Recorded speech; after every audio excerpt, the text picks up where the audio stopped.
and let our next speaker, Gina Rameika, start.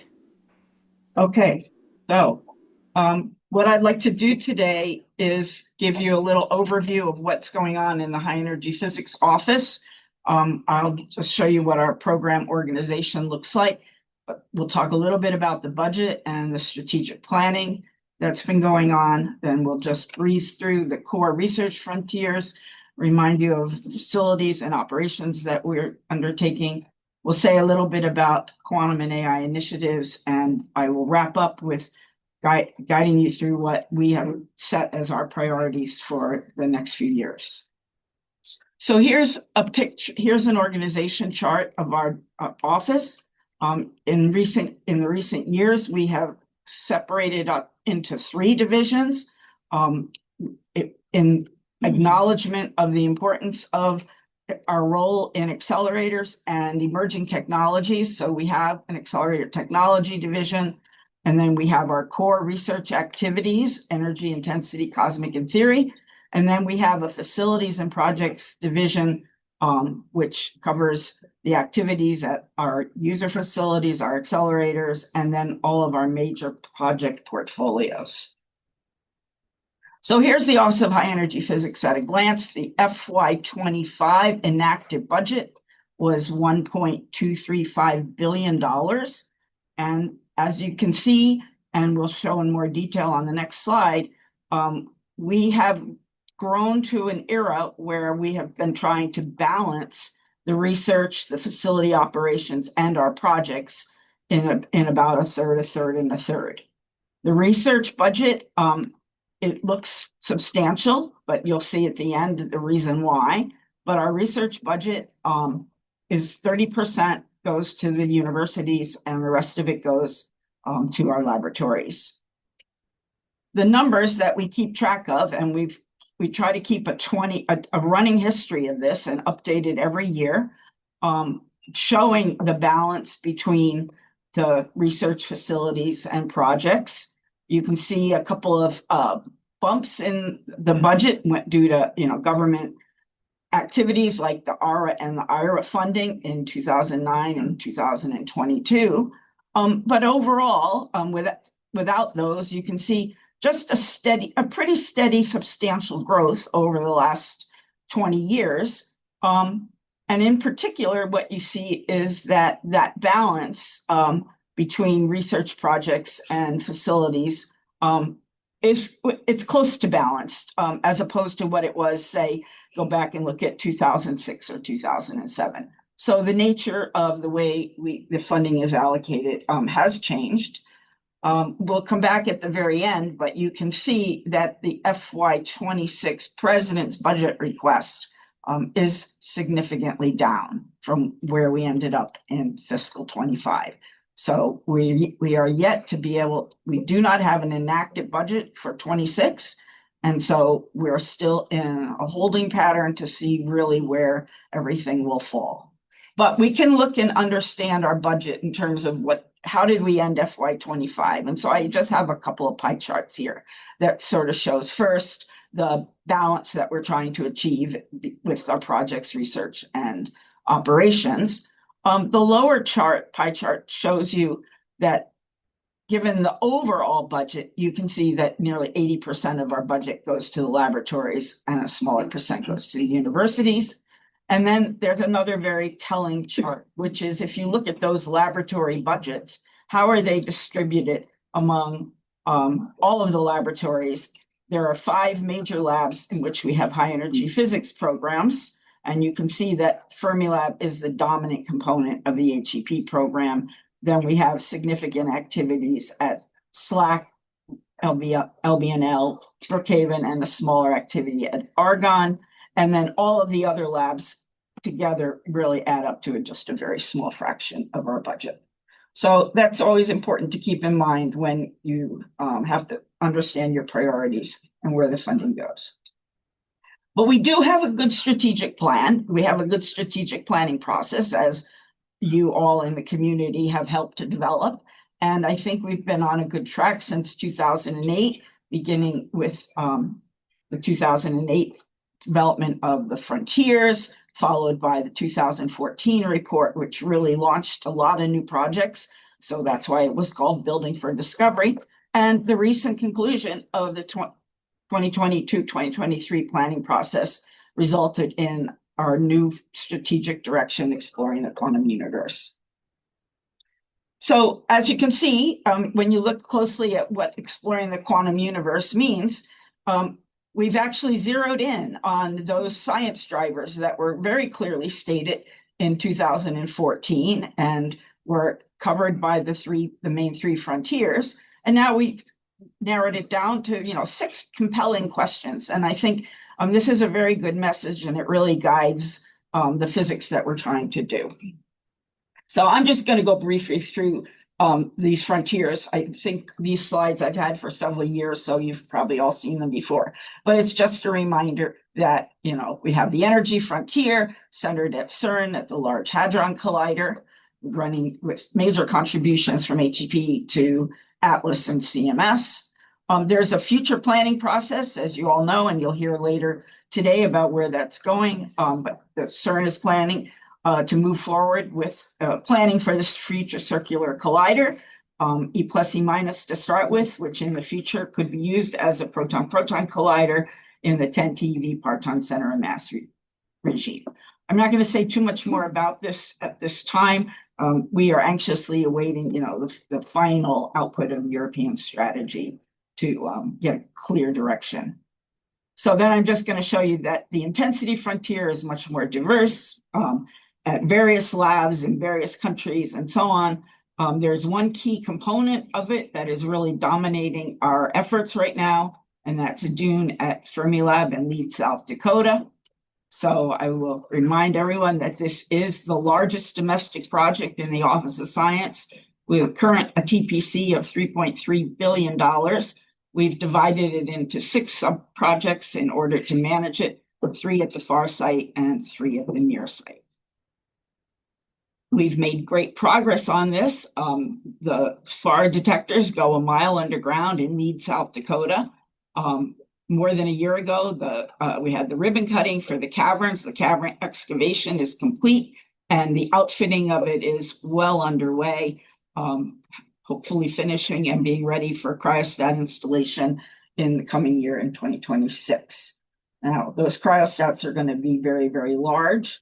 We've already supported and worked with CERN on the CERN neutrino platform to build prototypes. These are the proto-DUNE detectors, which are quite large in their own right. They're 8 by 8 by 8 cubic meters, which is a pretty big detector, and they are only 1/20th the scale of the DUNE FAR detectors. So if you think about that, the DUNE FAR detectors are going to be quite mind-boggling. Before DUNE runs, we will complete the PIP2 construction project. This is a new superconducting LINAC, which is replacing the 50-year-old front-end LINAC that's at Fermilab now. This is a first piece of major upgrades that are needed at the Fermilab in the Fermilab infrastructure, but this is also a heavy-duty project coming in at just under $1 billion. It is a very international project. We have a lot of contributions from partner countries, and the construction is very well underway with a fiscal year 2029 forecast for project completion. Learned it may slip by a few months, but still will be done near 2030. Now, the cosmic frontier experiments are not accelerator based, and they address many of the science drivers. And we go to great lengths and positions in order to do these experiments, from deep underground to the top of the mountains, to the South Pole, to the International Space Station. So this is quite a diverse set of detectors probing cosmic frontier. Okay, that's all I'm going to say about those frontiers. I want to remind people that we have a hefty budget and we have hefty expenses in operating our facilities. Putting the domestic accelerators aside, we have a commitment to operations for the LHC. We're just beginning operations at the Vera Rubin telescope, and the Sanford Underground Research Facility, which is the home to SURF, is also got a hefty operating budget. So that's why we have a lot of people working in our facilities and operations areas. I'll remind everyone that HEP is the steward of U.S. Accelerator Science. We do accelerator R&D in 5 main areas: accelerator and beam physics, high field magnets. I think you'll hear more about that later today. Superconducting RF, high power targetry is needed for the neutrino program, and there's been developments and work done in advanced accelerator concepts. This stewardship also includes growing and maintaining and understanding the accelerator workforce development and maintenance. Okay, now I'm going to switch to some of the new initiatives. We have strong program in quantum information science. It's sort of split. You can think of it in 2 areas. One is playing a major role in one of the quantum science centers. That's the SQMS Center at Fermilab. And then we support a breadth of experiments doing the quantized program. These are smaller experiments that enable development of technologies and getting real physics out of it, HEP science schools, in particular the dark matter area. So recently we've launched and funded the Quantized 2.0 with some new directions in HEP. This was a careful selection of topic areas that range from theory, sensing, and small pathfinders experiments. And this is well underway now. And then we have a new initiative, the new initiative that started several years ago in HEP, which is the AI/ML program, which we had divided into 2 thrusts. One was programmatic, where the researchers are using AI/ML to extend our physics, and the other is core AI/ML, where we develop tools and techniques that can be used by others outside of HEP. So that was prior to this present year. But now you may all have heard about the launch of the Genesis mission, and I'm lucky that I don't have to speak about it today because you will have a presentation a little bit later from Jeremy Love. So stay tuned for that. So now I can switch to the hard part. What are our priorities in the next 5 years? The first one is, motherhood and apple pie, but the number 1 priority is to do world-class science. And we will do that building on the AI investments to accelerate and enhance science results. I don't have to remind you that HEP is a primary producer of data. LHC data is 2 exabytes in hand now, with a factor of 30 to be gained from high-lumi LHC. And cosmology data in hand and to be delivered offers the challenge and opportunity of understanding dark matter and dark energy. That being said, we must complete our construction projects. The number 1 recommendation coming out of the P5 planning process was to do so. I will just state that LBNF Dune, as I mentioned, it's very challenging. The funding profile is critical. We have not been hitting the funding profile that was laid out when the CD1RR was issued. We have learned that conventional construction is very expensive, and more so the longer it takes. So when the funding profile stretches, the construction costs go up. And currently we are struggling with the near site civil construction bids, which came in way high over the CD1 plan. So there's a lot of work being done by the LBNF Dune team, and they are, very interested in getting a lot of community support and help, in particular from the other national labs. So the bottom line is to manage within an HEP flat funding scenario is very difficult, and some serious rebalancing of the portfolio is going to be needed, and the recommendations of P5 are very hard to achieve.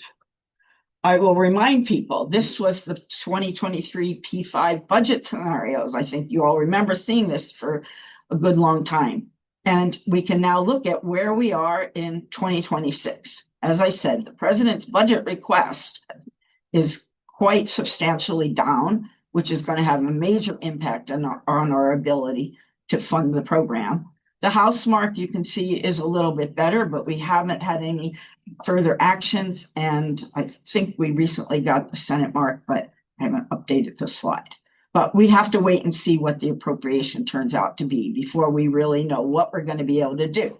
But even in the case of, good markup from Congress and a good appropriation, you can see we are on the low scenario of the P5 plan, which makes it really difficult to move out front and start anything new.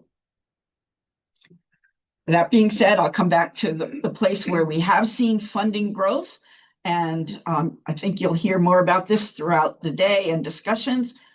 There have been HEP, there have been Office of Science initiatives in QIS, AIML, microelectronics. We have tried to build that into our program in a way to take advantage of the increased funding and still achieve our main goals, our physics, science drivers. I think the HEP Technology Division is pulling these initiatives together, working closely with our core research teams. And so this is the where we have to concentrate our strategic planning as to how to make best use of the funding and initiatives. So I'll wrap up.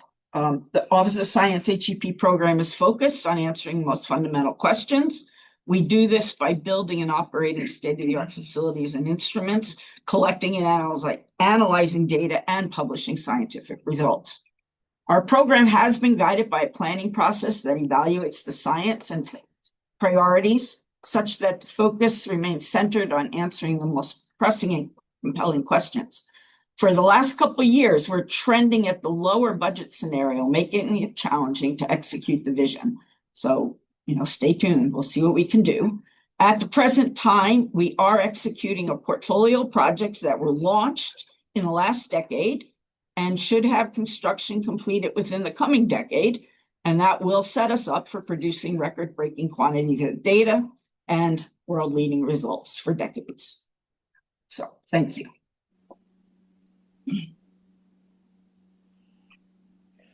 Hi, Gina. We have a couple of questions that came in on the live document. One of them is, will AI/ML laboratory funding be made competitive via NOFOs?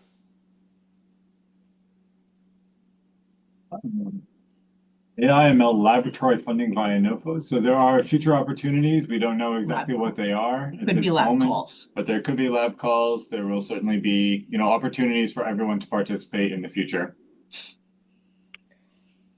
There's also a question from Dmitry Denisov. What is the plan to replace FACA committees?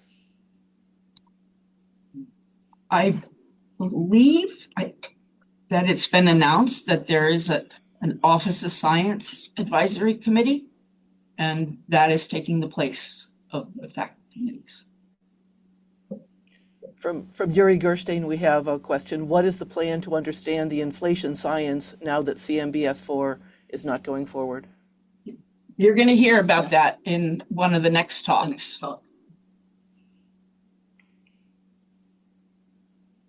We have a question coming in from Sarah Eno. Do we expect any changes in upcoming planning processes? Do we have any news on the new committee, the overall DOE Science Committee that's replacing KEPAP? We don't have any particular details about that yet. It's been going, I guess you might view it as going a little slow. But I think in the new year, you will start to see that move into action. There's a question from Richard Gateskill, but I can't quite interpret what he's written. It says, what is deuced 40? What is, I'm sorry, it's changing in real time. What is the LBNF Dune schedule impact of the reduced fiscal year 26 budget? So we don't actually know the appropriation yet.